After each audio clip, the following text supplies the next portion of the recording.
오늘은 지난주에 했던 창조와 하나님의 나라라는 설교와 짝을 이루는 타락과 하나님의 나라라는 제목의 설교입니다. 창조와 함께 이 하나님 나라를 이해하는 기본적인 배경을 제시해 주는 내용입니다. 지금 우리가 창세기 3장 4절에서 6절 말씀을 읽기는 했지만 오늘 설교는 창세기 2장 9절과 16절, 17절에 나와 있는 금지 명령을 먼저 살펴보고 그 다음에 우리가 읽은 3장 4절에서 6절에 나오는 타락 사건을 살펴볼 것인데, 이것도 역시 너무나 많이 알려져 있는 이야기이지만 그 타락 이야기를 하나님 나라의 관점에서 살펴보려고 하는 시도라고 할 수 있습니다. 그래서 먼저 2장에 나와 있는 세 구절을 통해서 하나님의 주권적인 명령, 하나님의 주권에 대한 내용을 살펴보도록 하겠습니다.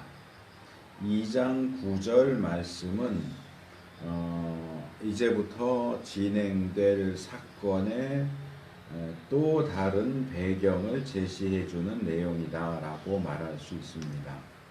우리가 지난주에는 창조에 초점을 맞추어서 성경을 살펴보느라고 그 창조가 하나님 나라와 관련해서 어떤 긍정적인 측면을 가지는가 하는 점들을 중심해서 살펴봤고, 오늘 살펴볼 본문은 우리가 지난주에 살펴봤던 내용과는 반대된다고 해야 될까, 대조된다고 해야 될까, 좀 부정적으로 볼 수 있는 측면을 제시해 줍니다. 물론 이 2장 9절 자체를 굳이 부정적이다 라고 말하기는 어렵습니다. 2장 9절 말씀 제가 읽지는 않았는데 그 본문에는 하나님께서 창조하신 그 땅에서 보기에 아름답고 먹기에 좋은 나무가 나게 하셨다 하는 것과 에덴 동산 중앙에는 생명나무와 선악을 알게 하는 나무도 있게 하셨다 하는 내용입니다. 그래서 이 땅에 나무가 있게 하셨다, 에덴 동산에도 나무가 있게 하셨다 하는 내용 자체를 우리가 부정적으로 볼 필요는 없을 겁니다. 그렇지만 이 내용이, 이 나무에 대한 내용이 이어지는 2장 16절에서 17절에 나오는 금지 명령, 선악과에 대한 금지 명령과 연결되고 있기 때문에 굳이 표현한다면 창조에서 타락으로 넘어가는 그 부분에서 부정적인 측면의 어떤 싹이 되는 내용이다, 이렇게 표현을 할 수 있을 것 같습니다. 우리가 알고 있는 것처럼 하나님께서 에덴 동산 중앙에 두신 두 개의 나무 가운데 선악을 알게 하는 나무는 결국 인간의 범죄와 타락의 계기로 작용합니다. 그래서 많은 이들이 전지하신 하나님께서 결국 인간이 그 선악과를 따먹을 것을 아셨을 텐데 굳이 거기에 선악과 나무를 세워두신 이유가 무엇일까? 그 나무가 없었다면 범죄도 타락도 없었을 텐데 굳이 그 나무를 거기에 세워 놓으셨기 때문에 범죄하고 타락하게 된 것이 아니냐, 왜 아시면서도 그렇게 하셨느냐 라고 그 이유에 대해서 궁금해하거나 심지어는 그렇게 하신 하나님을 비난하는 인간 타락의 책임은 결국 하나님에게 있는 게 아니냐 하는 그런 태도를 보이기도 합니다.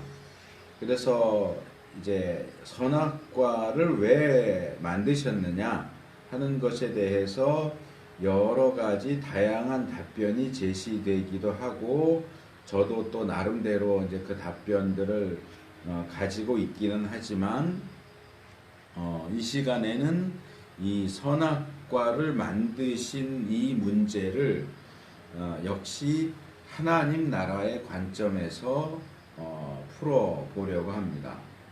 과연 하나님 나라의 관점에서 볼 때는 이 선악과가 무슨 의미를 가지고 있는 것일까? 하나님은 왜 선악과를, 인간 범죄와 타락의 원인이 되는 그 나무를 굳이 만들어서 동산 중앙에 놓으셨을까? 제가 지난주에 인간을 창조하신 목적은 하나님께서 인간을 하나님의 대리 통치자로 세우기 위해서였다라고 설명을 했습니다. 물론 이 설명은 하나님 나라의 관점에서 제시하는 어떤 제한적인 내용이 되는 것이고, 인간 창조의 목적은 100% 인간을 대리 통치자로 세우는 것이었다. 그게 100%다. 이렇게 말할 수는 없어요. 뭐 그거 외에도 뭐 예를 들어서 하나님께서 인간을 자신과 닮은 존재로 만드신 것은 인간이 하나님과 인격적인 사랑의 관계를 맺을 수 있도록 하기 위해서다. 뭐 이런 식의 설명들도 가능합니다. 꼭 대리 통치자에 대한 내용이 인간 창조의 유일한 목적이 되는 것은 아닙니다. 다만 이제 우리가 하나님 나라를 주제로 하고 그것을 중심으로 하고 그 관점으로 볼 때 이렇게 보는 것도 가능하다 하는 얘기를 하는 거죠. 그리고 이 인간이 대리 통치자로 세워졌다 하는 그 내용은 하나님이 왜 선악과를 만드셨을까 하는 문제의 답을 찾아가는 것에 있어서도 중요한 요소가 된다 하는 겁니다. 조금 다른 얘기 같지만 제가 지난주에 인간의 대리 통치자로서의 어떤 위상 또는 위치에 대해서 1인 지하 만인 지상, 한 사람의 아래에 그러나 만 사람 위에 있는 존재다라고 하는 표현을 소개하면서 그것의 어떤 긍정적인 예로서 요셉을 설명을 하진 않았지만 그냥 바로가 요셉을 총리로 세운 것하고 거의 같은 방식이다. 그냥 그렇게 말씀을 드렸어요. 근데 오늘은 요셉과는 반대되는 위치에 있다고 할 수 있는 하만에 대한 얘기를 잠깐 하려고 그래요. 바사의 이 아하수에로 왕이 이 하만을 총리로 세웠습니다. 총리 같은 그런 위치에 다른 모든 신하들보다 가장 높은 자리에 세웠습니다. 그래서 이 하만은 자기 위에는 아하수에로 왕밖에는 없어요. 그리고 그 외에 모든 사람은 내 아래에 있다. 내가 모든 사람들의, 왕을 빼고는 모든 사람들의 위에 있다라고 하는 사실을 너무나 잘 알고 있었는데, 그는 그런 생각에 사로잡히다 보니까 궁궐을 드나드는데 그런 자기를 보면서도 예의를 표하지 않는, 인사를 하지 않는 모르드게를 용납하고 넘어가지 못합니다. 그래서 결국 모르드게뿐만이 아니라 그가 속해 있는 그의 민족인 유대인들까지도 아주 다 싸그리 전멸시켜야 되겠다 하고 계략을 꾸미다가 결국 에스더의 그 기지를 통해서 오히려 처형을 당하게 되지요. 그런데 이 하만이 처형을 당하게 되는 과정에서 흥미로운 부분이 있습니다. 에스더가 이런 위급한 상황 속에서 그냥 단순하게 왕을 찾아가서 나는 왕에게 청할 게 있습니다. 우리 민족을 구해 주십시오. 이렇게 곧바로 직접적으로 얘기를 한 게 아니고 잔치를 열 거니까 와주십시오 하고 초대를 하지요. 그것도 한 번이 아니고 두 번이나, 이 에스더서에는 그렇게 두 번씩 나오는 게 많이 나와요. 처음 시작할 때도 잔치가 두 번 이렇게 나오고 이 끝부분에도 이렇게 잔치가 두 번 이렇게 나오는데요. 그 두 번째 잔치에서 하만의 계략을 폭로하죠.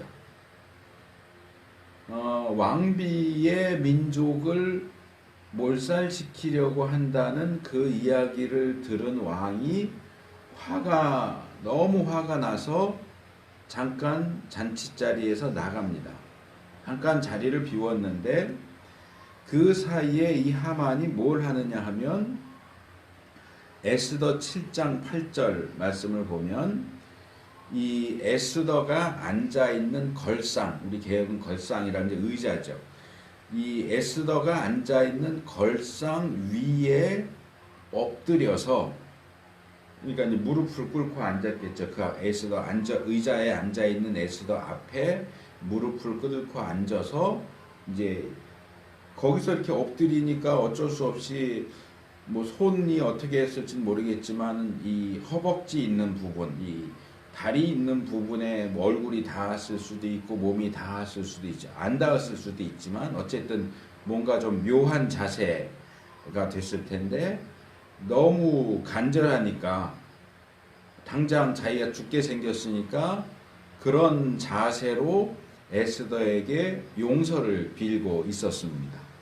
그런데 그 장면이 다시 잔치자리에 돌아온 왕의 눈에 비춰질 때는 이놈이 왕비를 강간하려고 하는구나 이렇게 보였다는 거예요.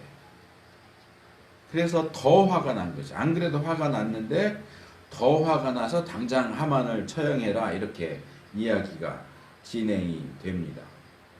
저는 이 장면에서 하만에게 에스더의 존재는 아담 하와에게 있어서 선악과와 똑같은 기능을 하지 않는가라고 생각을 합니다.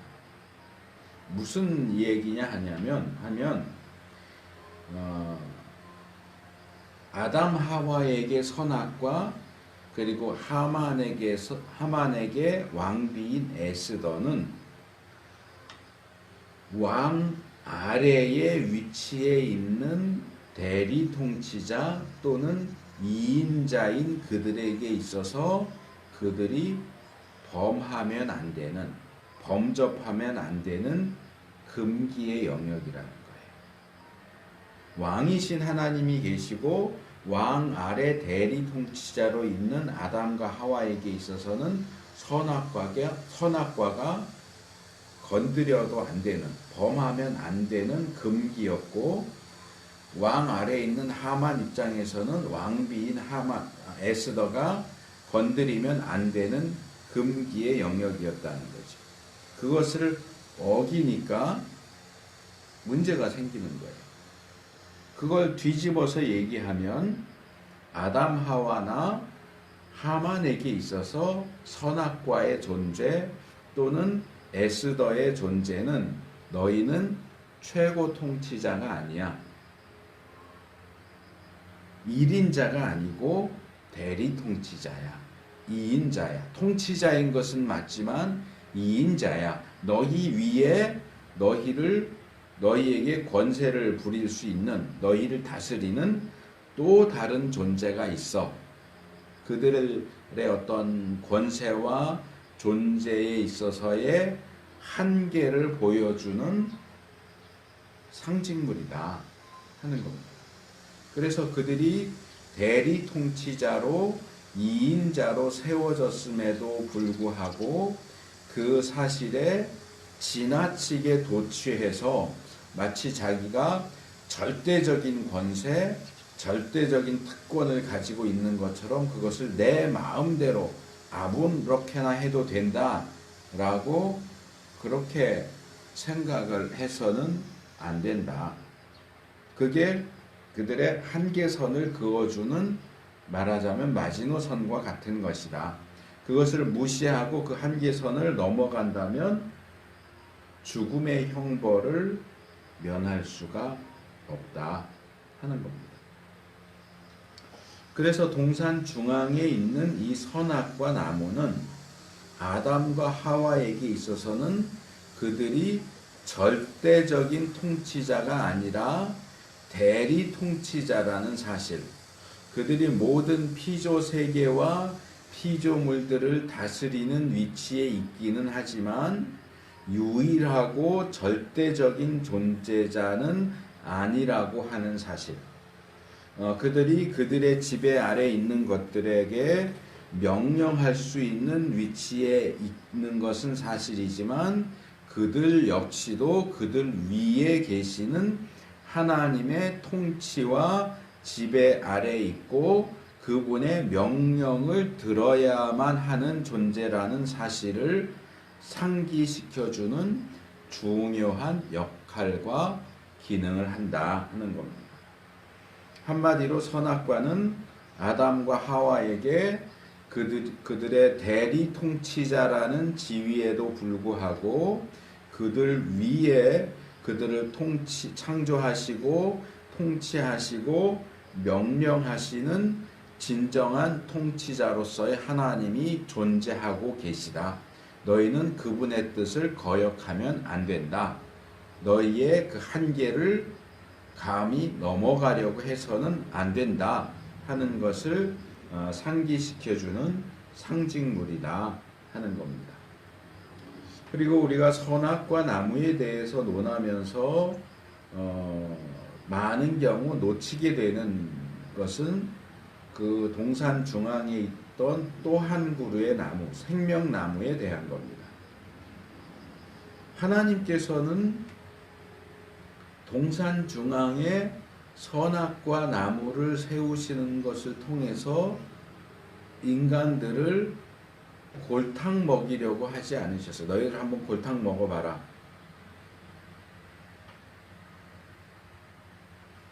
하나님은 진심으로 인간이 선악과를 따먹지 않기를 바라셨고 그들이 그들의 한계를 넘어가지 않기를 바라셨어요. 더군다나 이 본문을 보면 선악과는 금지됐지만 생명나무 열매는 금지되지 않고 있었다는 사실을 기억할 필요가 있습니다. 아담과 하와는 얼마든지 원하면 생명나무의 열매는 따먹을 수 있었어요. 그건 전혀 금지된 영역이 아니에요. 그것이 금지된 것은 인간의 범죄와 타락 이후죠. 창세기 3장 22절에서 24절을 보면 그들을 에덴 동산에서 쫓아낸 가장 중요한 이유가 바로 이거예요. 그들이 범죄했는데도 불구하고 이 생명나무 열매를 따먹지 않도록 하기 위해서 동산에서 쫓아냈고 그들이 다시 몰래 동산으로 들어와서 생명나무 열매를 따먹지 않게 하기 위해서 그룹들과 두루 도는 불칼을 가지고 에덴 동산으로 들어오는 입구를 지키도록 하셨죠. 그래서 이 내용들을 조합해서 보면 최고 통치자이신 하나님께서 대리 통치자인 인간에게 진정으로 주고자 하셨던 것은 사실은 생명나무 열매였다 하는 것을 볼 수 있습니다. 그렇기 때문에 우리가 이 선악과 나무를 세우신 것에 대해서 뭐하러 그딴 거를 동산에 만들어 가지고 이렇게 결국은 이렇게 되게 하셨어 라고 불평을 할 것이 아니라 생명과 나무를 세우셔서 그것을 금지하지 않고 마음대로 먹을 수 있도록 하신 것에 대해서 감사부터 해야 되지 않겠느냐. 결국 금지된 것을 불법적으로 취해서 이미 허락된 것까지도 잃어버리게 된 것은 인간의 책임이지 하나님의 책임이 아니라는 거예요. 그래서 이런 점들을 염두에 두고서 인간의 범죄와 타락을 바라볼 때 우리가 기존에 생각하던 것과는 조금 다른 그림을 그리게 된다 하는 겁니다. 그리고 마지막으로 그 2장 9절에서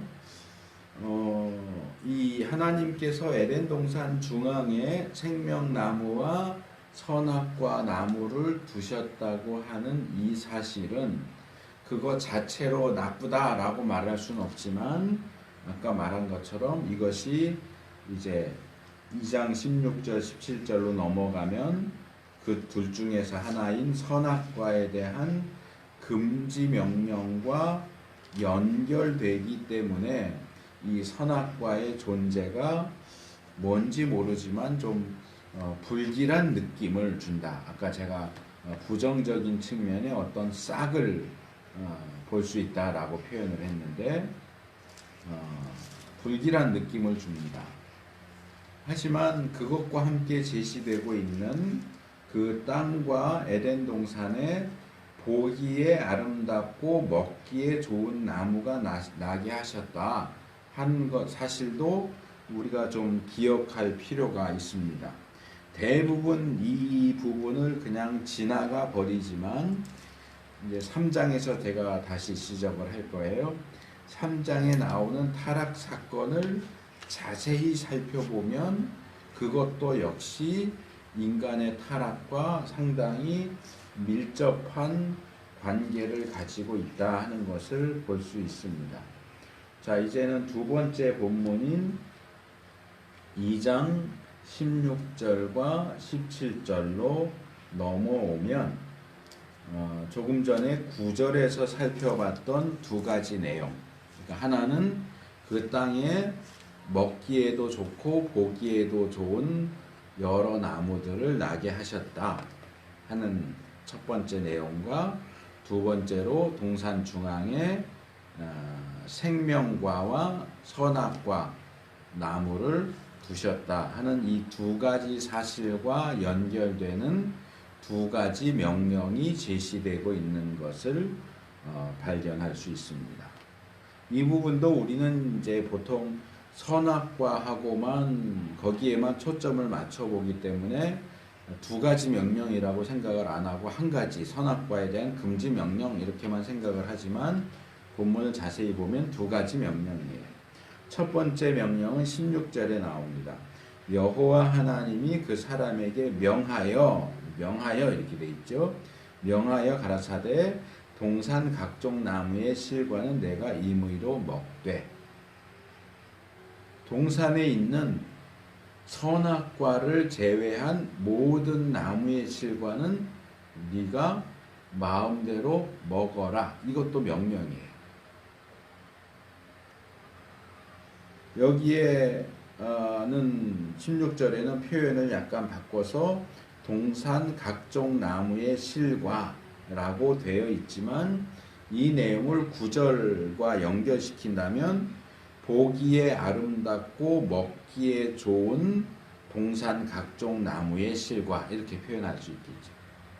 동산에 있는 보기에도 좋고 먹기에도 좋은 온갖 종류의 나무의 열매는 너가 다 먹을 수 있다. 허락이고 명령이죠. 그 가운데 그 보기에 아름답고 먹기에 좋은 각종 나무의 실과들 가운데서 어떤 것도 금지되지 않았어요. 이것을 하나님 나라의 관점에서 본다면 통치자이신 하나님께서 그 나라 백성인 아담과 하와에게 또는 최고 통치자이신 하나님께서 대리 통치자인 인간에게 먹을 양식을 하사하시는 장면이다. 이렇게 말할 수 있습니다. 제가 예전에 양과 목자에 대해서 다루면서 목자왕, 고대의 셰퍼드 킹에 대해서 말하면서 이 셰퍼드 킹이 해야 하는 두 가지 일, 자기의 양, 자기의 백성에게 해줘야 되는 대표적인 일 두 가지가 있다고 그랬어요. 첫 번째가 먹이는 거예요. 먹을 것을 공급하는 것. 둘째가 보호하는 거죠. 먹이는 것과 보호하는 것이 이 목자왕의 주된 두 가지 사명이고, 그것은 어느 시대이건 모든 지도자들, 통치자들이 감당해야 되는 가장 중요한 두 가지 사항입니다. 오늘날에도 뭐 왕이 있는 나라는 왕, 대통령이 있는 나라는 대통령이 해야 할, 국민들에게 해줘야 할 가장 중요한 일 두 가지가 뭐냐? 잘 먹고 잘 살게 해주는 것. 그리고 위험으로부터, 외적인 위험, 내적인 위험으로부터 보호해 주는 것. 이 두 가지를 잘한다면 괜찮은 지도자다라고 말할 수 있습니다. 꼭 뭐 믿는 사람이다 아니다 이걸 떠나서, 이건 이제 설교 끝부분에 가서 좀 더 말씀을 드리겠지만, 그래서 이 16절에 나오는 동산 각종 나무의 실과는 임의로 먹어라 라고 하는 이 첫 번째 명령은 자기 백성을 먹이시는 왕이신 하나님의 모습을 보여주고 있다. 그리고 또 이것은 이런 각종 보기에 아름답고 먹기에 좋은 나무의 실과들을 마음껏 먹도록 허락하신다. 아주 풍성하게 너그럽게 금지하는 것 없이, 어떤 제한 없이 얼마든지 너가 먹고 싶은 대로 먹어도 돼 라고 허락하시는 그런 모습, 풍성하게 공급하시는 모습을 보여주고 있습니다. 여기서 우리 개역 성경이 임의로 먹되 라고 번역한 이 히브리어 표현은 아콜 토켈이라는 표현입니다. 아콜 토켈.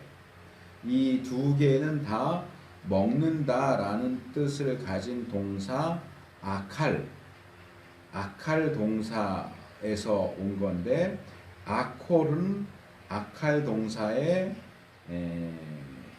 단순 능동, 그러니까 우리가 그냥 보통 어떤 행동을 한다라고 할 때 표현하는 이 히브리어 문법에선 칼형이라고 하는데, 그러니까 뭘 했다 그냥 할 때 쓰는 형식이고, 이 단순 능동의 절대형 부정사라고 하는 형태가 아콜이고요. 그 다음에 토켈은 역시 단순 능동의 미완료 2인칭 남성 단수형입니다. 너는, 왜냐하면 이 명령을 들을 때는 아직 하와가 창조되지 않은 걸로 되어 있으니까, 창세기 2장에서는 너는 그것을 계속 먹을 수 있다. 얼마든지 계속 원한다면 계속 먹을 수 있다. 미완료가 의미하는 건 그거죠. 그래서 같은 동사를 이렇게 두 개의 다른 형태로 반복해서 표현하는 이 강조적인 표현 방법인데, 이 아콜 토켈은 문자적으로 직역을 하면 먹고 또 먹어라, 또는 먹기 위하여 먹어라, 이렇게 번역을 할 수 있고, 조금 쉽게 의역하자면 너가 먹고 싶은 만큼 마음껏 먹어라, 그 얘기예요.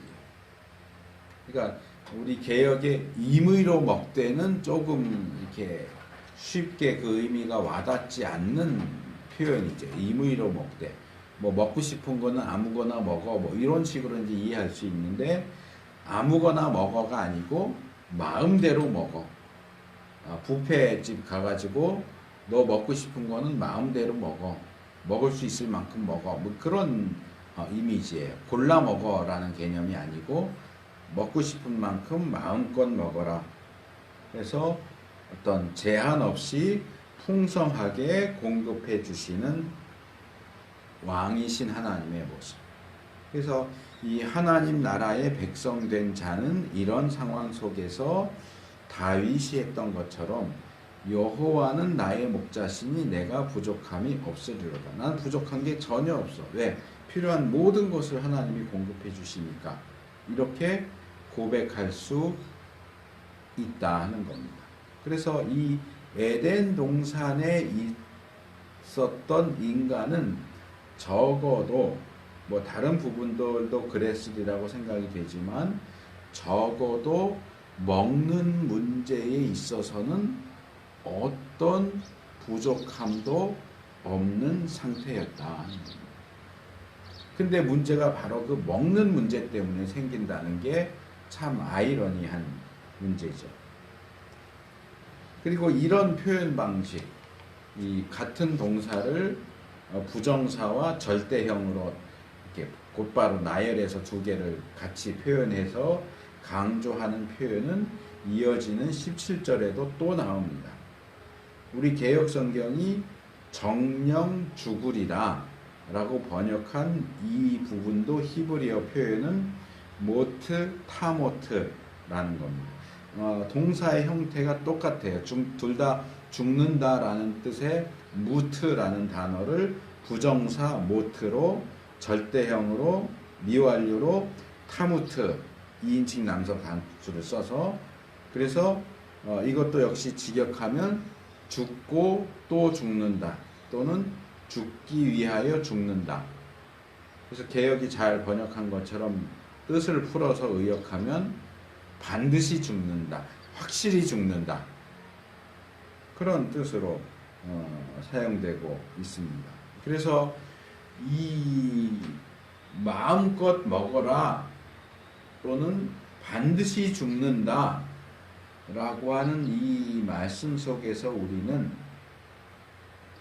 왕이신 하나님의 너무나도 풍성하고 너그럽게 베푸시는 은혜와 그 나라의 백성이고 또 대리 통치자로 세워지는 그러한 특전까지 받아 누린 인간이 얼마나 배은망덕하고 뻔뻔스러운 반역죄를 저지른 것인가 하는 것을 아주 강력하게 대조시키고 있는 것을 발견하게 됩니다.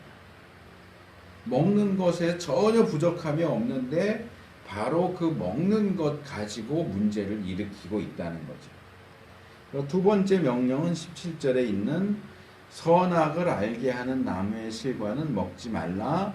내가 먹는 날에는 정녕 죽으리라 하는 이 말씀입니다.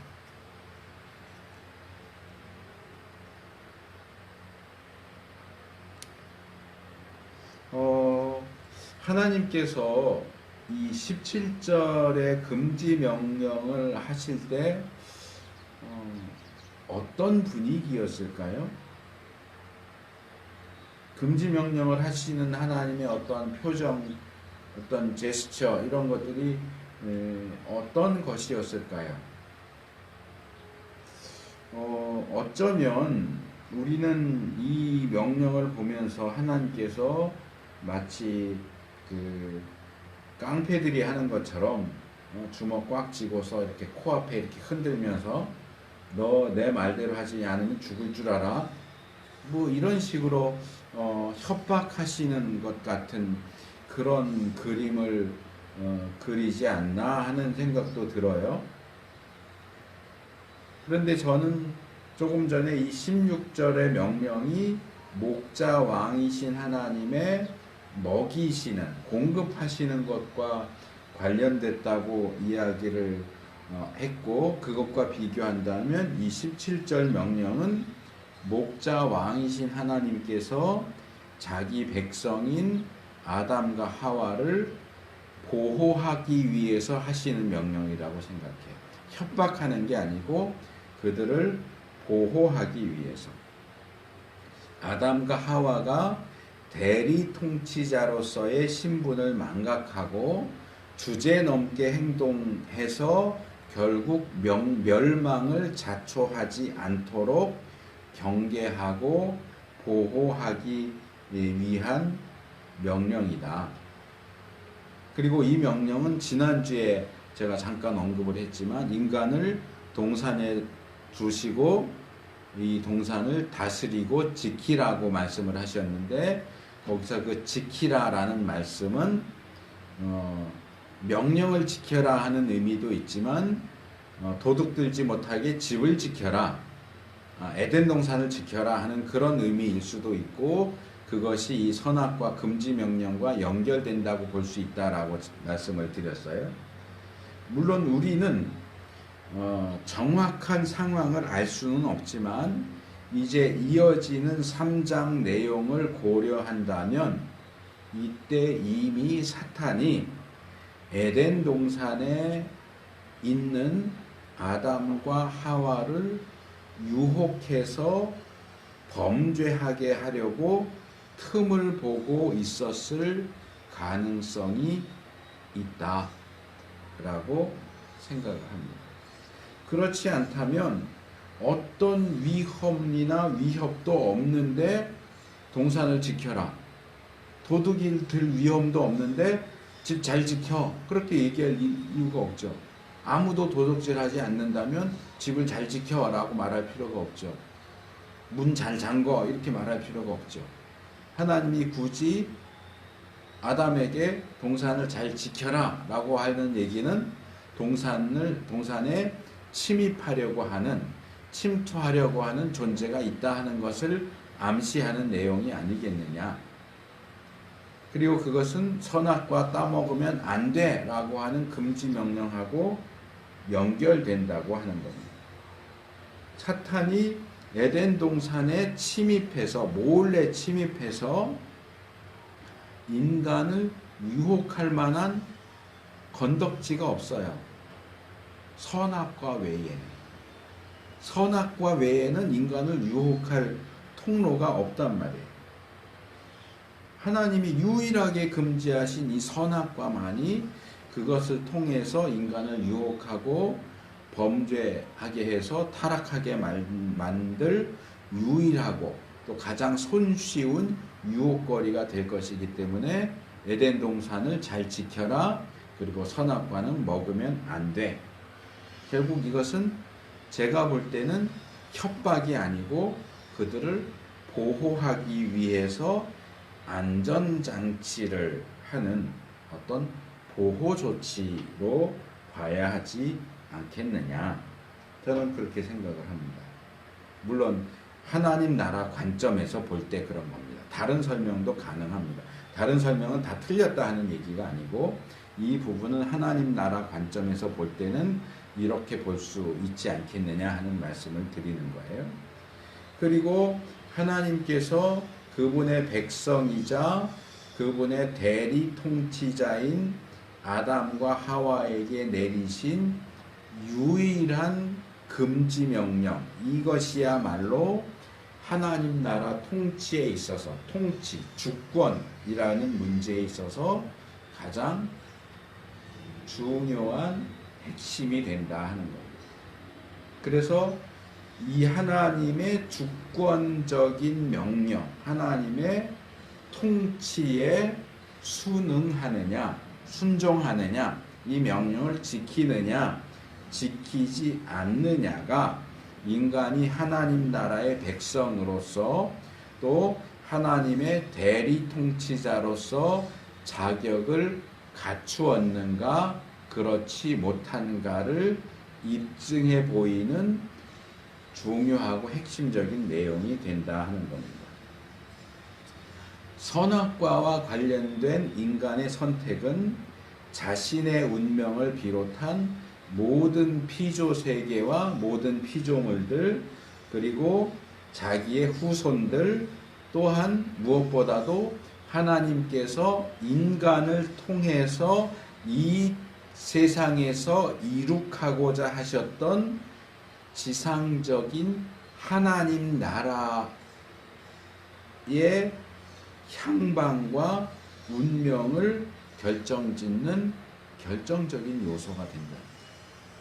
인간이 순종한다면 하나님의 나라가 순조롭게 완성될 것이요, 인간이 불순종한다면 하나님 나라를 이룩하는 것은 어려운 상황에 빠질 수밖에 없었다 하는 겁니다.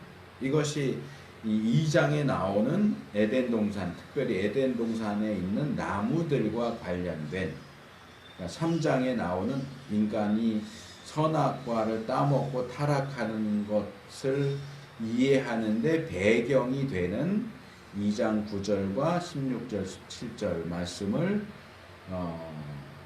이 3장을 이해하기 위한 중요한 배경으로서 이렇게 이해하고 거기에 근거해서 3장 내용을 살펴볼 필요가 있다 하는 겁니다. 그래서 이제 3장으로 넘어오면 이제 하나님의 나라 백성이고 그 나라의 대리 통치자인 인간이 이토록 중대한 명령을 어기면서 최고 통치자인 하나님께 반역하는 행동을 통해서 모든 것을 망쳐버리고 결국에는 심판받게 되는 너무나도 실망스럽고 슬픈 장면에 다다르게 됩니다. 3장 1절과 그리고 4절, 5절은 사탄이 뱀을 통해서 하와를 유혹하는 내용을 소개하고 있습니다. 물론 이 내용은 너무나 잘 알려져 있는 내용이기는 하지만 이 부분도 역시 하나님 나라의 관점에서 그 안경을 쓰고 다시 한번 살펴보면 좋겠습니다. 자, 1절에서 뱀은 먼저 최고 통치자이신 하나님의 명령을 이렇게 비틀어서 왜곡시키는 일을 합니다. 사실 하나님께서는 뱀이 여기서 말하는 것처럼 동산 모든 나무의 실과를 먹지 말라고 하신 적이 없어요. 우리는 이미 하나님께서 2장 16절에서 하신 그 첫 번째 명령을 살펴봤습니다. 오히려 하나님의 명령은 뱀이 하는 얘기와는 정반대되는 내용이죠. 동산 모든 나무의 실과를 먹어라. 그것도 마음껏 먹어라. 그렇게 말씀을 하셨는데 사탄은 그 말씀을 비틀어버리죠. 정반대로 이야기를 하죠. 이 사탄이 이렇게 말하는 것은 어떤 방법에 의해서인지는 알 수 없지만 이 사탄이 하나님께서 아담에게 하신 이 2장 16절에 나오는 명령을 알고 있었다는 것을 암시합니다. 물론 이어지는 4절의 발언도 사탄이 2장 17절에서 하신 선악과를 먹으면 반드시 죽는다라고 하셨던 그 명령도 역시 알고 있었다는 사실을 보여줍니다. 그 모든 것들을 알고 있었기 때문에 그렇다고 사탄이 전지한 건 아니에요. 어떤 방법으로든 아마 에덴 동산에 몰래 들어와서 그 말씀하시는 장면을 몰래 엿들었을 가능성이 있죠. 사탄은 하나님만 편재하시고 사탄은 편재할 수 없기 때문에 그냥 원래 사탄도 다 알아 이렇게 전지하거나 편재하다고 말하면 안 되고 몰래 스며들어와서 그 이야기를 들었겠죠. 그래서 이 하나님의 그 은혜롭고 너그러운 이 첫 번째 명령을 정반대로 비틀어 버립니다. 그러면서도 뱀은 마치 그런 사실을 전혀 모르는 것처럼 순진한 것처럼 접근해 오면서 미끼를 던지죠. 이 미끼는 결국 뭐냐? 하나님과 인간, 왕이신 하나님과 백성인 인간, 최고 통치자이신 하나님과 대리 통치자인 인간 사이의 신뢰에 금이 가게 하고 의심을 품게 하는 결과를 가져왔다 하는 겁니다. 둘째로 4절로 넘어오면 뱀은 하나님께서 2장 17절에서 하신 두 번째 명령을 아주 확신을 담아서 정면으로 반박합니다. 하나님의 공의로우심과 성실하심, 진실하시고 사랑에 넘치시는, 그래서 인간을 보호하기 위해서 하신 이 경계의 말씀이 완전한 거짓말이 되어버립니다. 이 뱀의 첫 번째 발언과 두 번째 발언, 그리고 이제 5절에서 이어지는 세 번째 발언이 얼마나 매끄럽게 이어지고 또 얼마나 자연스럽게 전혀 엉뚱한 방향으로 하와를 이끌고 가고 있는지 주목해서 살펴볼 필요가 있습니다. 그리고 또 이 뱀의 말에 귀를 기울이면 기울일수록 하와와, 그 말을 듣는 하와와 하나님 사이의 신뢰 관계가 어떻게 점점 금이 가고 깨지고 있는지, 둘 사이의 거리가 어떻게 점점 멀어지고 있는지를 볼 필요가 있습니다. 의심은 확신이 되고 그것은 등을 돌려서 배신하고 반역하는 것으로 바뀝니다. 그리고 5절로 넘어오면 뱀은 드디어 정말 자기가 하고 싶었던 말, 그 본심을 드러내서 말하죠. 하나님은 너희에게는 금지하신 그 선악과 열매를 먹고 지금 하나님처럼 되신 거야. 근데 너희도 그 선악과 열매를 먹으면 너희도 하나님처럼 될까봐 먹지 못하게 하신 거야. 너희들이 굳이 그 하나님의 통치 아래 그런 거짓말에 속아서 하나님 밑에서 하나님을 섬겨야 할 이유가 있냐? 너희도 그 열매만 먹으면 하나님처럼 될 수 있는데, 그런 거짓말쟁이 하나님은 그 자리에서 밀어내버리고 너희들이 그 하나님 자리를 차지해. 그게 뱀이 하는 얘기. 그 금지된 열매는 대리 통치자로 썩기에는 아까운 너희가 최고 통치자의 자리를 차지할 수 있는 능력을 줄 거야. 너희를 하나님과 같게 만들 거야. 하나님처럼 선악을 알게 할 수 있는 그런 지식과 능력을 줄 거야. 그러니까 꺼리낌 없이 먹어. 그리고 그거 먹어도 절대로 안 죽어. 그거 먹으면 죽는다는 얘기는 거짓말이야. 하나님도 그거 먹고 하나님이 됐어. 하나님 안 죽었잖아. 그거 먹고 하나님처럼 됐잖아. 너희도 그거 먹으면 하나님처럼 된다. 한마디로 말하면, 그러니까 반역을 일으켜서 네가 하나님이 되라 하는 거지. 이런 사탄의 유혹은 굉장히 효과적이었습니다.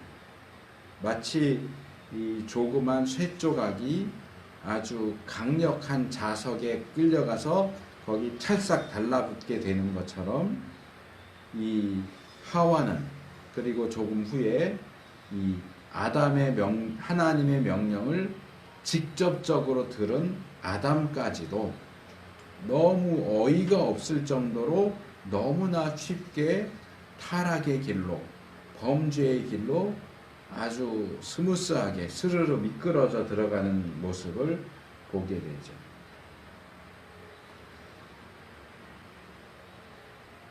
2절, 3절에서 하와는 이제 뱀에서 이제 하와로 조금 그 대상을 바꾸면 2절, 3절에서 하와는 뱀이 이 첫 번째 명령을 이렇게 비틀면서 미끼를 던지니까 그것을 덜컥 물어버리죠.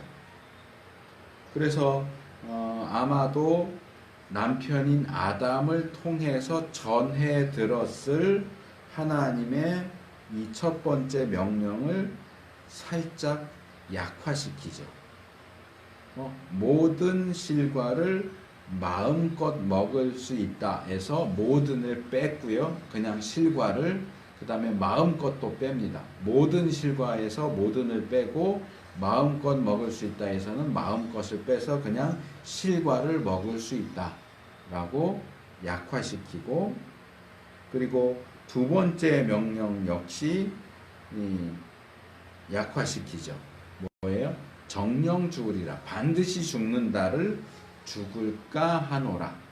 죽을 수도 있어. 또는 죽을지도 몰라. 그래서 약화. 그 다음에 강화도 시킵니다. 원래 하나님의 말씀엔 없었던 만지지도 말라. 하나님은 그 얘기는 하신 적은 없죠. 먹지는 말라고 했지만 그렇다고 뭐 만지는 것까진 돼, 그 얘기는 아니지만, 저는 하와가 이 만지지도 말라라는 하나님이 말씀하시지 않은 내용을 거기에 덧붙인 것은 어쩌면 하나님의 이 명령은 좀 너무 지나쳐, 뭐 그렇게까지 해? 라고 하는 그런 하와의 생각이 여기 반영된 것이 아닌가 하는 생각을 해요. 어쨌든 강화시키고 약화시키고 하는 이 두 개의 방법을 다 사용해서 결국은 하나님의 두 가지 명령을 다 왜곡시켜버리죠.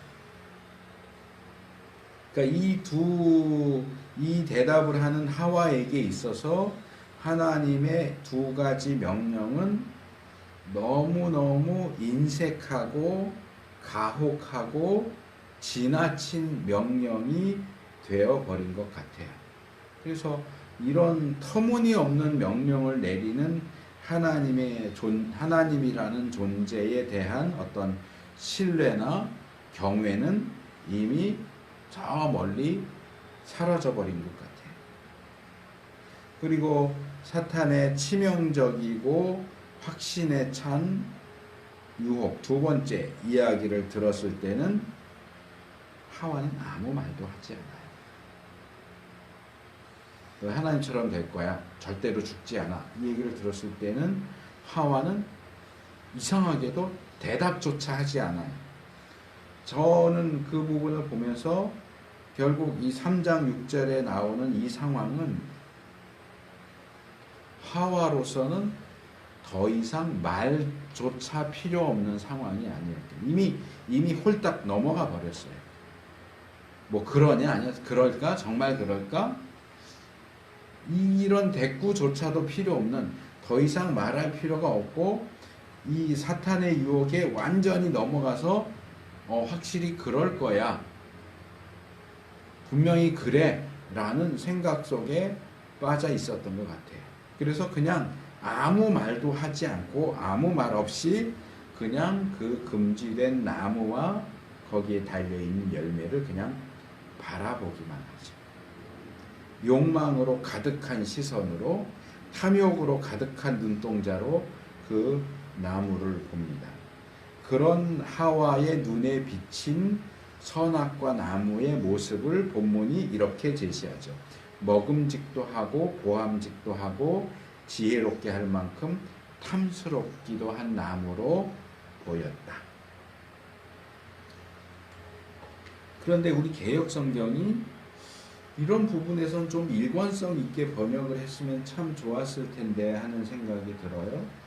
이 3장 6절에서 먹음직도 하고 보암직도 하고 라고 번역한 이 부분은 히브리 원문으로 읽으면, 제가 앞에서 2장 9절 얘기하면서 기억해 두세요 했던 보기에 아름답고 먹기에 좋은 이라는 표현 하고 히브리 원문으로는 완전히 똑같은 표현입니다. 우리 개역성경이 번역을 다르게 했죠. 앞에서는 보기에 아름답고 먹기에 좋은 그래 놓고 뒤에서는 먹음직도 하고 보암직도 하고 이렇게 전혀 다른 표현, 물론 내용상 의미상으로는 통하지만 표현을 전혀 다르게 해놨는데 히브리 원문으로 보면 똑같은 표현이란 말이에요. 정확히 똑같아요. 한 글자도 다 틀리지 않고. 이 정확한 표현이 얘기하는 게 뭐냐?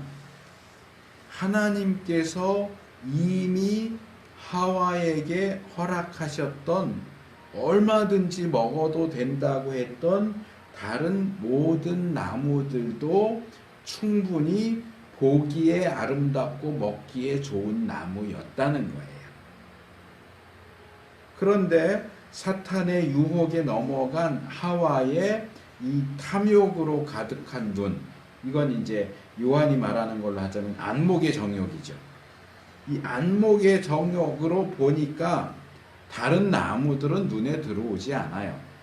이미 그 나무들도 보기에 아름답고 먹기에 좋은 나무였는데 지금은 그런 나무들은 전혀 보기에도 아름답지 않고 먹기에도 좋아 보이지 않고 오직 금지된 선악과 나무와 그 열매만 보기에 아름답고 먹기에 좋아 보이는 나무로 비춰졌다는 얘기예요. 이건 뭐예요? 게임이 끝났어요. 3절 하반절을 굳이 읽지 않아도 하와가 이제 뭘 할 건지는 뻔하게 보여요. 자, 손을 뻗어서 금지된 그 나무의 그 열매를 따먹었고요. 남편에게도 줬습니다. 아담도 정말로 어이에게 어떤 저항도 어떤 반대도 없이, 물론 자세한 상황을 제시하지 않고 있기 때문에 그건 모르겠지만 어쨌든 본문에 의하면 그냥 너무나도 순순히 그 열매를 받아 먹죠. 물론 이 하와와 아담의 범죄는 사탄의 유혹에 넘어가서 저지른 죄죠. 사탄이 유혹하지도 않았는데 스스로 하나님은 금지했지만 나는 그거 먹고 싶어 해서 먹은 건 아니죠. 하지만 사탄의 유혹이 어떤 것이었느냐를 본다면 사탄의 유혹은 하나님의 명령을 어기고 하나님과 같이 또는 하나님이 되어서 최고 통치자이신 여호와 하나님을 그 자리에서 밀어내고 그분의 자리를 차지하라는 반역행위를 충동한 것이었다고 할 때 인간의 죄는 유혹받아서 저질렀다고 할지라도 결코 가볍다고 말할 수 없습니다. 하와와 아담이 사탄의 유혹에 넘어간 것은 그들이 그런 역심, 반역하고자 하는 마음을 그 마음 가운데 품었다 하는 사실을 증명해 보여줍니다. 그들은 기꺼이 하나님께 반역해서 그분의 자리를 차지하려고 그분의 나라를 자신들의 나라로 만들고자 했던 겁니다. 그래서 그들은 스스로 자기들이 하나님 나라의 백성 자격이 없다는 것, 하나님 대리 통치자의 자격조차도 없다는 사실을 입증해 보이는 겁니다. 이사야 14장에 나와 있는 사탄의 반역에 이은 두 번째 반역 사건이 일어난 거죠. 그래서 이 반역 사건은 에덴 동산을 중심으로 영토로 해서 아담 하와를 백성으로 하여 이루어 가고자 하셨던 하나님 나라를 망쳐버렸어요. 결국 그 이후에 인간의 역사는 하나님의 통치에 반역하는 인간의 나라, 세상 나라, 그리고 제가 지난주에 얘기했던 계시록 13장이 얘기하는 사탄에게서 오는 권세,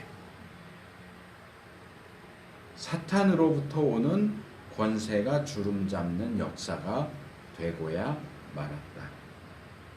물론 그렇다고 해서 하나님께서 하나님 나라 건설을 포기하신 것은 아닙니다.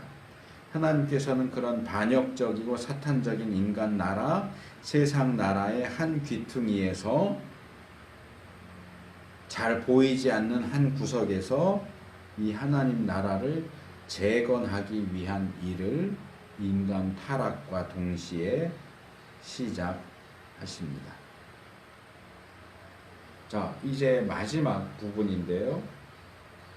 인간의 타락이 그들의 대리 통치자의 자격 없음을 입증했다라고 하는 사실은 우리가 이 대리 통치라는 개념을 통해서 권세의 문제를 이해하는데 도움이 됩니다. 그래서 제가 지난주에 설교하면서 대리 통치와 관련된 두 가지 문제를 다음 주에 다루도록 하겠습니다 했는데, 그 문제를 이제 오늘 설교의 마지막 부분에서 말씀을 드리도록 하겠습니다. 자, 지난주에 제가 대리 통치와 관련해서 첫 번째로 지적한 문제는 이 땅에 존재하는 수많은 권세들과 통치자들 가운데 어느 것이 하나님으로부터 온 권세, 로마서 13장이 말하는 하나님으로부터 온 권세고, 어느 것이 계시록 13장에서 나오는 사탄으로부터 온 권세냐, 우리가 그것을 어떻게 분별하고 알 수 있느냐 하는 문제였습니다. 그런데 사실 이 문제는 그렇게 간단한 문제가 아니에요. 자, 생각을 해보세요.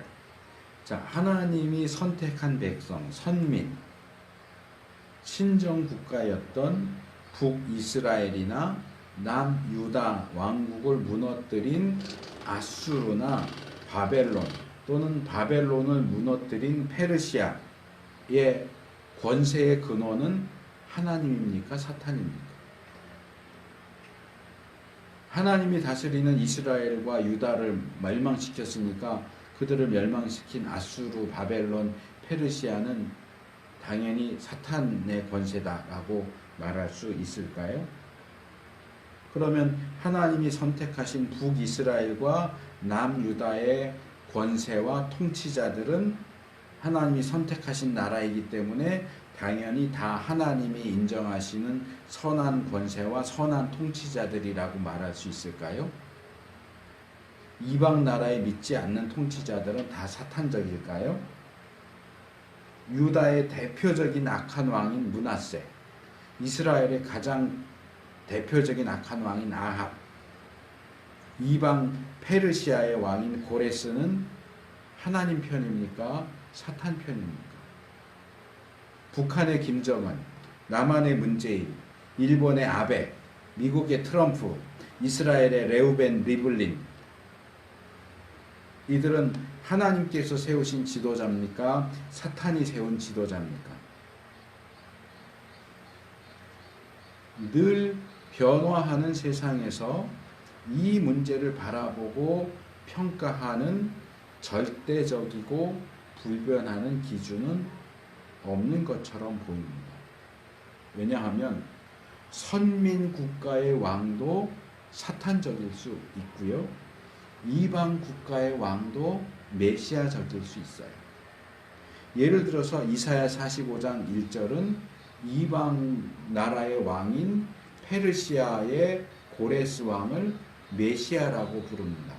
물론 그게 조금 문제가 있다고 생각을 했는지 개역 성경은 그냥 나의 기름 부음 받은 종 고레스를 보라, 이렇게 기름 부음 받은 종 이렇게 번역을 했지만 히브리어로는 메시아예요. 어떻게 이방 나라의 왕 고레스가 메시아입니까? 우리가 국가만 가지고 그 통치자가 하나님 편인지 사탄 편인지, 그 국가가, 그 권세가 하나님 편인지 사탄 편인지, 또는 정치적 성향, 입장만 가지고 하나님 편이다, 사탄 편이다 결정하는 게 쉽지가 않은 일이란 말이에요. 예를 들어서 독일의 히틀러라든지 북한의 김일성이라든지 이렇게 확실하게 이건 누가 봐도 이의를 제기할 수 없는 그냥 하는 말로 빼도 박도 할 수 없이 확실한 정체성이 드러난 경우가 아니라면 우리가 섣불리 단정지어서 저 나라는 저 정부는 저 통치자는 하나님 편이야 사탄 편이야 요즘 많이 뭐 미국의 트럼프가 하나님이 세운 통치자다 문재인은 공산주의자니까 사탄이 세웠다 이렇게 섣불리 말하기가 어렵다는 거예요. 오늘 우리가 살펴본 하나님의 대리 통치자인 아담과 하와는 누구 편입니까? 하나님이 세웠잖아요. 그럼 하나님 편입니까? 선악과를 따먹었습니다. 그래도 하나님 편입니까? 이게 유동적이란 말이에요.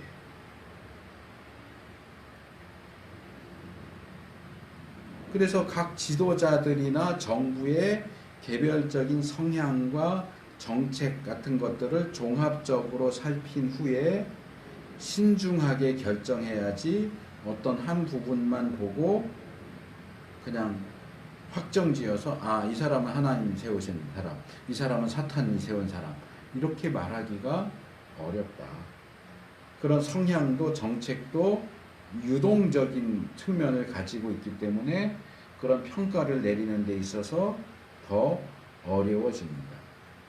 뭐 기대를 하셨는지 모르겠지만 실망스러울 수도 있지만 이 문제에 있어서 제가 할 수 있는 말은 두 가지 정도예요. 어느 나라의 어느 지도자와 정부가 하나님 편이고 사탄 편인지를 간단하게 판별하는 방법은 없다 하는 것이 첫 번째고요. 물론 아까 말한 것처럼 히틀러나 김일성처럼 이미 정체성이 역사 속에서 확고히 드러났다면 그건 또 별개의 문제이긴 하지만 두 번째로 그 부분에 대해서 이 사람은 하나님이 세운 지도자, 이 사람은 사탄이 세운 지도자라고 섣불리 확정지어서 말하는 것은 아까 말한 것처럼 특수한 경우를 제외하고는 지혜롭지 못하다 하는 것이 두 번째입니다.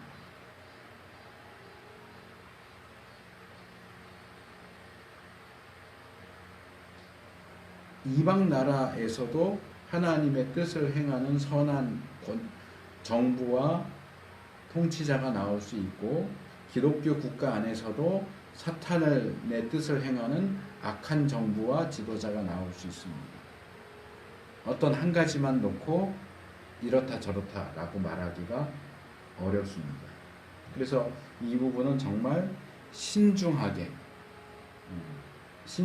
다뤄야 할 문제라고 하는 것을 말씀을 드리고, 자, 두 번째 문제는 이것을 판별하는 것이 어렵기는 하지만 그 어려운 과정을 통해서 결국 그 권세가, 그 통치자가 사탄적이라고 하는 것이 드러날 경우에 우리는 어떻게 해야 하느냐. 사탄적인 정부, 사탄적인 통치자에 대해서는 어떻게 해야 하느냐. 이 문제는 정통 기독교 안에서는, 제가 정통 기독교 안에서라고 표현하는 것은 급진적인 입장을 취하는 기독교 세력 가운데는 군사혁명 내지는 총칼을 들고 싸우는 폭력적인 방식을 주장하는 이들도 있기 때문에, 그런데 정통 기독교 안에서는 기본적으로 그런 폭력을 사용하는 과격한 방식에는 동조하지 않습니다. 그래서 그런 폭력을 사용하는 방식은 처음부터 아예 논외로 이야기의 대상이 되지 않는 것으로 빼고서 폭력적이지 않은 방식을 주장하는 정통 기독교 안에서는 두 가지 입장이 있습니다. 제가 아마도 전에 교리 공부하면서 슬쩍 말씀을 드리기도 했던 것 같긴 한데 그냥 다시 말씀을 드릴게요. 첫 번째는 칼빈을 대표로 하는 온건한 입장입니다. 말하자면 비둘기파라고 할 수 있겠죠. 칼빈은 종교개혁을 주도하면서 프로테스탄트를 핍박하는 로마 카톨릭을 지지하면서 프로테스탄트를 박해하는 반기독교적인 정부와 통치자들을 어떻게 대해야 할까? 칼빈은 프랑스 사람이었는데 프랑스는 카톨릭이에요. 그래서 카톨릭과 프로테스탄트 사이에서 전쟁도 일어나고 굉장했거든요. 그런데 기본적인 정부의 입장은 카톨릭이에요. 그러다 보니까 프로테스탄트를 박해하죠. 그럴 때 개신교인은 카톨릭 입장에서 개신교를 박해하는 정부와 통치자를 어떻게 대해야 하느냐. 첫 번째는 설득입니다. 대부분 말은 많이 하지만 실제로는 별로 읽어보지 않는 책인 칼빈이 쓴 기독교 강요라고 하는 책. 최종적으로는 굉장히 두껍게 됐지만 처음에는 그렇게 두꺼운 책은 아니었는데, 이 기독교 강요라고 하는 책은 원래가 프랑스 왕에게 바치는 책이에요.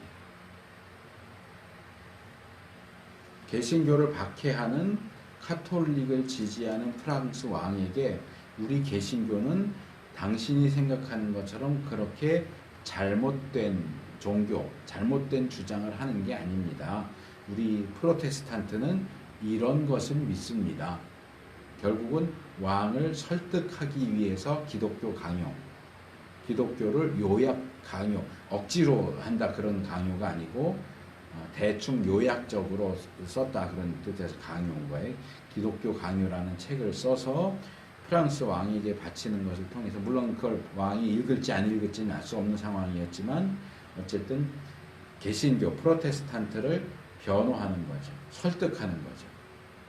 우리를 박해하지 말아주시오. 우린 잘못된 생각, 잘못된 주장을 하는 사람들이 아닙니다. 설득, 대화와 설득이 첫 번째. 근데 대화와 설득으로 안 된다. 안 되면서 계속 박해하고 우리가 따를 수 없는 명령을 한다. 그럼 어떻게 되겠느냐?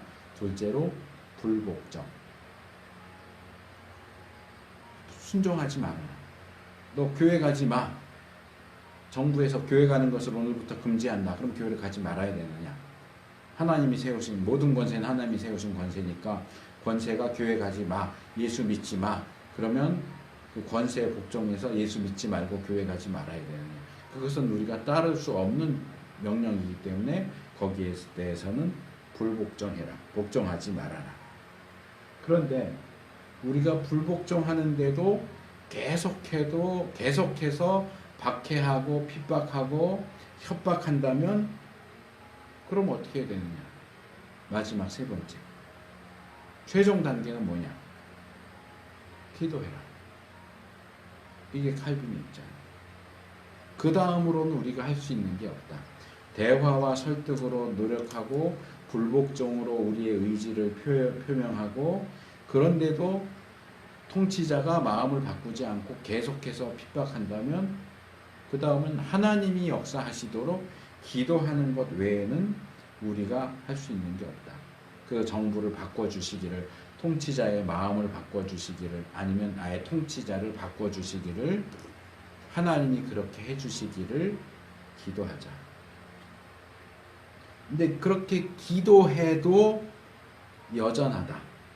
기도해도 정부도 바뀌지 않고 통치자도 바뀌지 않고 정책도 바뀌지 않는다. 그러면 어떻게 해야지? 거기에 대해서는 칼빈이 답변하지 않아요. 칼빈의 답변은 기도하자가 끝이에요. 아마 그렇겠죠.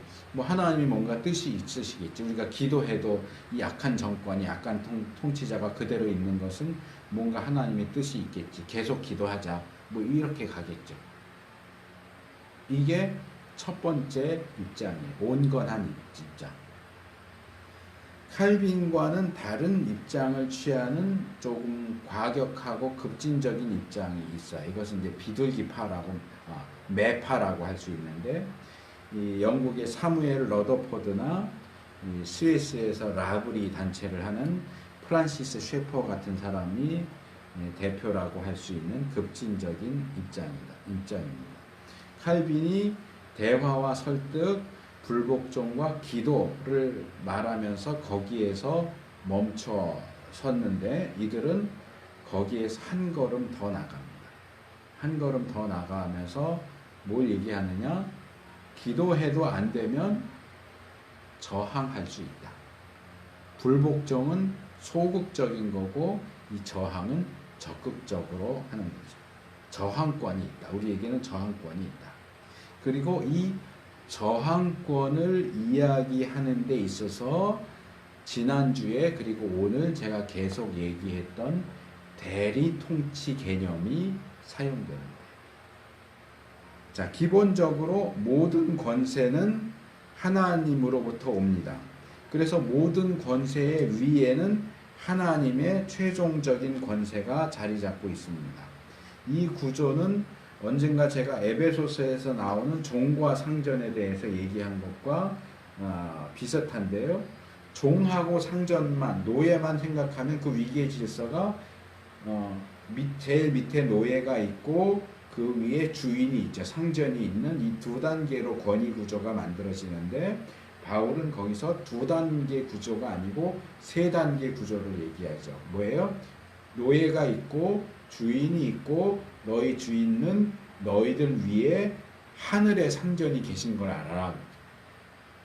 그러니까 주인 위에 또 다른 주인이 상전이 있어요. 하나님이 계세요. 그래서 3단계예요. 똑같은 방식으로 백성이 있고 통치자가 대리 통치자로서 하나님이 세우셨다면 대리 통치자들은 자기들 위에 최종적인 통치자이신 하나님이 하늘에 계시다는 사실을 기억해야 돼요. 그래서 백성들이 하나님이 세우신 대리 통치자에게 굴복해야 하는 것처럼 대리 통치자들은 자기들을 세우신 최고 통치자에게 굴복해야 된다는 거예요. 그러니까 대리 통치자의 권세는 그들을 세우신 하나님에게서 나와요. 그런데 대리 통치자가 자기는 하나님에게 굴복하지 않으면서 백성들에게만 니들 나 통치자니까 굴복해라고 요구하는 것은 틀렸다는 거죠. 이 저항권을 주장하는 입장은 대리 통치자가 하나님의 통치에 따르지 않는다면 그는 백성들에게 권세를 행할 권리를 이미 잃어버린 것이다. 우리는 그런 이미 권세를 잃어버린 대리 통치자에 대해서 굴복할 이유가 없다. 그런데도 불법적으로 계속 권세를 행하고자 한다면 얼마든지 거기에 저항할 수 있다. 저항할 수 있는 권리가 있다. 그렇게 얘기를 하는 거죠. 물론 이 저항을 어디까지 할 수 있느냐, 어느 방법까지 쓸 수 있느냐면 또 이렇게 나눠져요. 그러니까 무슨 간디가 했던 것처럼 비폭력 저항을 이야기한다거나 이제 여기서 이제 살짝 이 급진적인 입장하고 살짝 걸쳐지는데 해방신학이나 이런 데서 얘기하는 것처럼 우리가 무기를 들고 쿠데타를 일으켜서 또는 혁명을 일으켜서 정부를 바꿀 수도 있다. 이렇게까지 주장하는 과격한 입장도 있고 폭력을 쓰는 건 안 돼. 비폭력으로 저항하자. 뭐 이렇게 하는 쪽도 있고 근데 아까 말씀드린 것처럼 우리 정통 기독교 입장은 일단 폭력을 사용하는 것은 아니다라고 봐요. 그러니까 비폭력적인 저항. 믿는 이들이 힘을 합쳐서 또는 믿지 않는 이들과 3.1운동 했던 것처럼 힘을 합쳐서 불법적인 정부, 불법적인 권세에 대해서는 우리가 저항하고 때로는 다른 정부가 세워지도록 다른 통치자가 세워지도록 하는 것까지도 가능하다.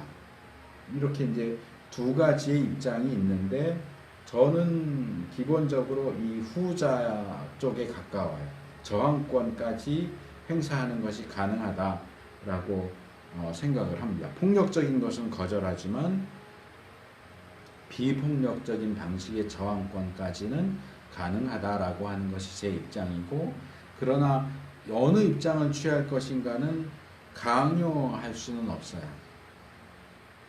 온건한 입장을 취해서 기도까지 하든지, 좀 급진적인 입장을 취해서 저항권까지 하든지, 그건 개인의 선택의 문제예요.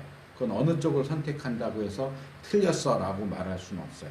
그러나 폭력적인 걸 쓴다라고 할 때는 이건 분명히 잘못된 거기 때문에 이건 안 되고, 그래서 여기에 이제 선택의 여지가 있지만 저는 저항할 수 있다라고 하는 쪽까지 생각을 가지고 있습니다. 자, 오늘 좀 연결되는 다양한 내용들까지 다루느라고 조금 설교가 산만해진 감도 있고 조금 길어지기도 했는데 정리를 하겠습니다. 오늘 우리는 인간의 타락이 하나님과 하나님 나라에 대한 반역이라고 하는 점을 살펴봤습니다. 또 하나님 나라의 백성은 왕이신 하나님의 명령에 절대적으로 복종해야 하는 입장에 있다 하는 사실도 반대적인 측면에서 백성도 그리고 대리 통치자도 절대적인 하나님의 주권적 통치에 복종해야 한다 하는 것도 보았습니다. 그리고 이제 거기서부터 이 하나님의 구원 역사와 하나님 나라의 진행을 바라보는 중심적인 관점이 세워집니다. 그래서 앞으로 우리는 하나님께서 타락하고 반역한 인간과 세상의 구원을 위해서 어떻게 역사하시는지, 그것이 하나님 나라의 건설과 완성을 향해서 어떻게 진행되는지를 살펴보게 될 것입니다. 그래서 그러한 역사, 히스토리와 또 하나님의 역사하신 워크 가운데서 우리는 하나님의 백성으로서 어떻게 살고 어떻게 행동해야 할 것인지를 주의 깊게 살피고 그 일을 전심전력을 다해서 감당할 수 있는 우리가 될 수 있기를 축복합니다.